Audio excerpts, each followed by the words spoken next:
Just ano, 2 sentences, 1 sentence, and then no questions. Yan. Sabi, ano? Sabi. Siya may kasalanan. Sabi niya ng question. Ang confirm lang natin sa ano din, pag-bisita niyo kasi.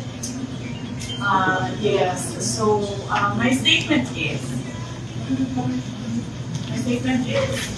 in this blood bath and bloodshed, I will be flooded but unbound.